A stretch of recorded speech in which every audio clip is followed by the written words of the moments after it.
Maka kemudian kejadiannya adalah ketika seseorang itu meninggal dunia, sebelumnya kita harus mengerti di dalam hadis riwayat Barra bin Azib, manusia itu ketika telah meninggal dunia, sebelum dia meninggal dunia, dia melihat kumpulan para malaikat-malaikat. Kalau dia adalah orang yang mukmin, para malaikat yang datang kepadanya adalah malaikat-malaikat yang berwarna putih, pakaiannya cerah, membawa kain kafan dan membawa minyak wangi dari surga. Hadis yang diriwayatkan Barra bin Azib, idza kana al-mu'min fi inqita'i minad dunya nazala ilaihi malaikatun minal malaikah ma'hum kafanun min aqfanil jannah wa hanutun min hunutil miski. Sesungguhnya kalau orang iman yang beriman itu akan meninggalkan dunia, maka datang kepadanya para malaikat putih, pakaiannya rombongan, sejauh mata dia memandang. Makanya perhatikan orang-orang ketika akan meninggal dunia, apabila dalam keadaan sakit, tidak melihat ke kanan, tidak melihat ke kiri, tidak melihat ke bawah. Ada nggak kita melihat orang sakit melihat ke bawah? Dia selalu melihat ke atas. Karena pada dasarnya para malaikat itu ada. Fajalasu ingdamuddil basar. Rasulullah SAW berkata, para malaikat yang datang itu, maka kemudian mereka itu datangnya duduk sejauh mata memandang. Kalau kemudian apa yang dilakukan Ustaz kalau orang sudah melihat ke atas, ditawari apa-apa sudah tidak pingin, Pak ini ada 1 miliar, dia nggak gores. Pak rukonya gratis, dia nggak ngelihat. Maka itulah tanda sakaratul maut, ketika dunia itu sudah rasanya itu sudah hambar. Maka kemudian yang kita lakukan apa? Talqin, tenangkan, ditenangkan. Karena apa? Dia melihat peristiwa besar, jangan paksa dia untuk kemudian memahami kita. Nangis-nangis ngomong, Pak tolong dong lihatin saya, lihat saya sebentar Pak. Nggak usah. Kalau sudah semacam itu, sesedih apapun, bukan itu yang kita ucapkan. Tapi yang kita ucapkan apa? Talqin, lakinu ala mautakum la ilaha illallah. Talqin, orang yang akan meninggalkan di antara kalian itu la ilaha illallah. Di sebelah mana Ustaz? Sebelah kanan. Mentalkinnya lembut, tidak usah buru-buru. La ilaha illallah. Berikan waktu jeda supaya dia mencerna kalimat yang kita sampaikan. La ilaha illallah, supaya dia mencerna kembali. Jangan buru-buru. Kalau dia sudah mengucapkan la ilaha illallah, sudah, jangan diajak ngomong lagi. Jadi kemudian la ilaha illallah terakhir. Kalau sudah betul-betul terakhir, tidak usah kemudian dia apa-apain lagi, sudah minta sama Allah supaya dicabut dalam keadaan yang baik. In kanal wafatu khairun lahu, kalau kematian itu baik untuknya, wafatkanlah. In kanal hayatu khairun lahu, kalau kematian itu baik untuknya, hidupkanlah dan sehatkanlah. Tidak boleh bagi kita untuk meminta mati. Sampai Bapak, berat apapun ujian dan sakit yang nanti kita derita, jangan pernah sekali-kali minta untuk kemudian kita mati. Matikan saya ya Allah, saya ikhlas. Tidak usah. Itu tidak pernah dialami oleh para sahabat. Dan Rasulullah melarang itu. Fala, janganlah kamu kemudian membayangkan kematian dan meminta kematian. Tapi katakanlah, kalau memang mati lebih baik untukmu, katakan, ya Allah kalau memang mati baik untukku, wafatkan aku. Tapi kalau kemudian engkau melihat bahwasannya hidup itu baik untukku, hidupkanlah, panjangkanlah. Maka ditalqin. Maka ketika seseorang itu telah meninggal dunia, dia naik kain kafannya, ruhnya itu pakai kain kafan. Maka para malaikat tadi yang membawa kain kafan, yang membawa kemudian minyak wangi, membungkus itu dengan kain kafannya. Masya Allah ya. Sampai jasad dan ruh itu ada pakaiannya, diatur, ada berpakaian itu. Jangan remehkan berpakaian, itu termasuk di antara perkara yang dikonsep oleh Allah yang Maha Alim. Sampai mati pun dikonsep bagaimana pakaiannya. Ada orang hidup tidak mau diatur cara berpakaian oleh Allah. Dia kemudian dibungkus lagi dengan kafan itu, diberikan minyak wangi dari surga. Ngetok-ngetok pintu langit yang pertama. Fastaftahu lahul bab. Para malaikat-malaikat itu ketika mengantar roh yang pertama, ketika ini adalah orang yang beriman, meminta langit yang pertama dibukakan. Ini menunjukkan bahwasanya langit itu berlapis-lapis. Makanya yang paling ancak, paling puncak itu dinamakan Sidratul Muntaha. Sidrah itu apa? Bidara. Karena memang yang paling atas ada bidaranya. Meminta langit yang pertama dibukakan. Ketika mereka melihat orang yang beriman pulang kepada Rabbnya, maka para malaikat-malaikat itu kemudian berkata, Manir ruh hadal tayyib. Siapa ini pemilik ruh?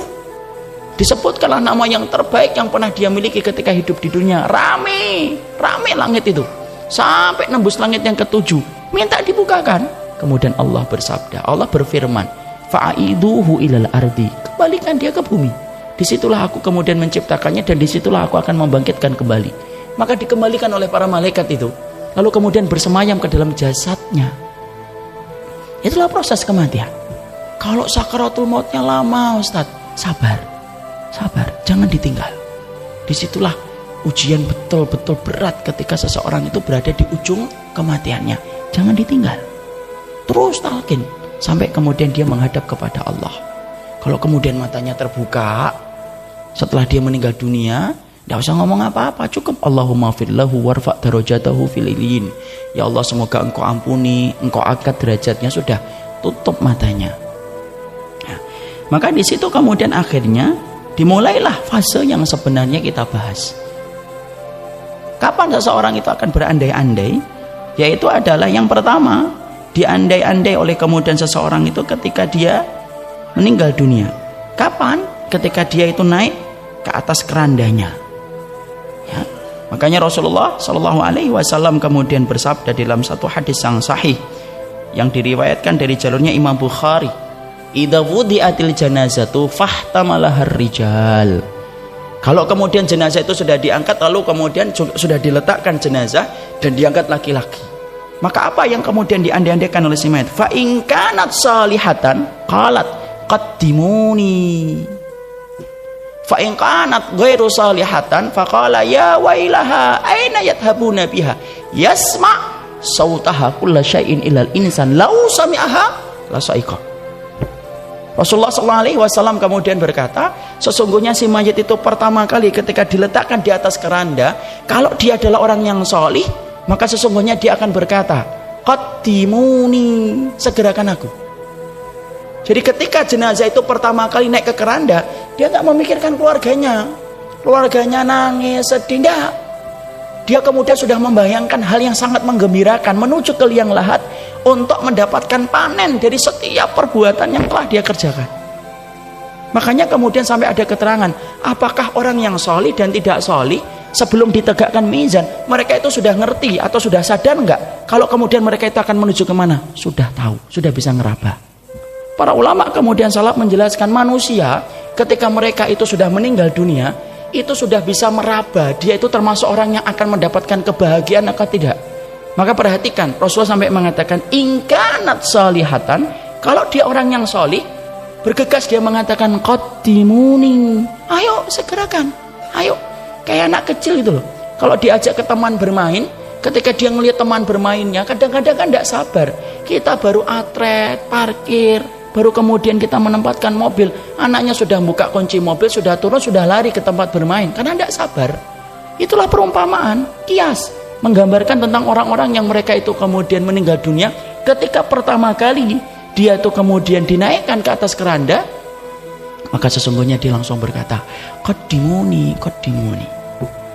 Fa in kanat ghairu salihah, kalau kemudian ternyata dia tidak salih, faqalat, lalu kemudian dia berkata, ya wailaha aina yadhabuna biha. Dia dalam keadaan ketakutan, lalu kemudian dia berkata, ini kemana, celaka sekali. Dia ngomong kepada orang-orang yang ngangkat dia, hei, ini kemana, celaka sekali kalian ngangkat saya ini, mau kan ajak kemana kalian ini? Sampai kemudian Rasulullah mengatakan, yasma' sautaha, didengarkan itu suaranya oleh setiap orang. Lau sami'ahal insan, kalau suara itu mampu didengar oleh manusia, la sa'iqa, manusia itu pasti akan pingsan mendengar suara jeritanya. Jadi Allah itu membatasi pendengaran kita, itu hikmahnya besar.